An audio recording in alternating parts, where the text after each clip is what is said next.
So this is how 23savage destroyed his games with Faceless Void in his 12k MMR ranked games. You can see 23savage item build for Faceless Void is pretty standard as it goes for the Quilling Blade, Magic Stick, Circlet and the Branch and Tangle. And also the facet it chose is Temporal Impunity, basically a buff to your Time Walk, as there really is no other better choices. So after the old patch where they nerfed time dilation into 90 mana per usage and a long cooldown, 23savage goes for level 1 Time Walk to utilize his facet at an early level.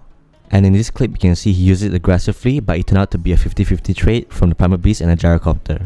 One of the traps you need to avoid as a Faceless Void is when enemy are poking you to force you to Time Walk. The moment you use your Time Walk in this kind of scenario, you are basically vulnerable for the next 30 seconds. But 23savage is cool, calm and collected. You can see that he went for the double Wraith Band build into building a power threats. And that is when he is pressed by the Primal Beast when he played in the red zone. This is just a reminder that playing in the red zone is very dangerous even if you have a good recovery spell like Faceless Void, Time Walk. Next up, you can see 23savage is under a lot of pressure as the enemy Primal Beast hits level 6 first, forcing him to take damage as he secure last hits under the tower. His lane was not the best, but watch how he comes back from this situation as he loses his tower after this death. He stayed in his lane as he needs to catch up on farm, and that's when he used his first Chronosphere on the enemy core hero, securing a chunk of XP and assist gold, but more importantly, free lane farm for the next 2 waves as the Primal Beast is still spawning. All you have to do is wait for your next Chronosphere before your next big team fight. And 23savage saw his team was smoke running to him. He decided to bait and keep the Primal Beast on him as long as possible, therefore landing another big kill without using his Chronosphere. Once again, when you have Chronosphere, you have to keep up your map awareness and look for any possible team fight, as 23savage teleported even with just a Mask of Madness and a half built Maelstrom. But even with that, he basically secured a 3k, which actually brings more impact compared to AFK farming elsewhere.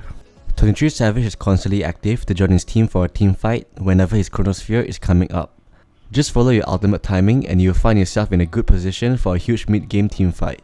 And just by joining this team fight, he basically secured a huge gold lead after team wiping the Dire side. Up next, he went for the Linker Sphere this game, aiming mostly at the Sand King stance and Primal Beast ultimate. And you can see in every team fight, he always has his Chronosphere ready as he waits for his Mars with the BKB to jump in and gain info before he lands a perfect Chronosphere.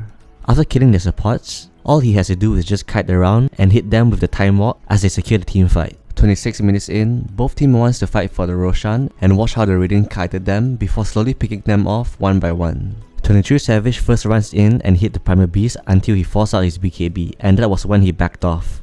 In the meantime, his Ember Spirit was killing off the supports in the back line, and that was when it was time for the Faceless Void to run back into the fight. Once with the Aegis, you definitely want to hit the high ground mostly for this kind of situation.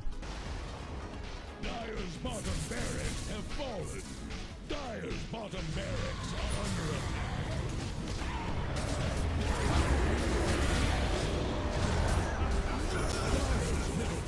And with the extra life, he easily secured the game and MMR. Like and subscribe if you enjoyed the video, and I'll see you in the next one.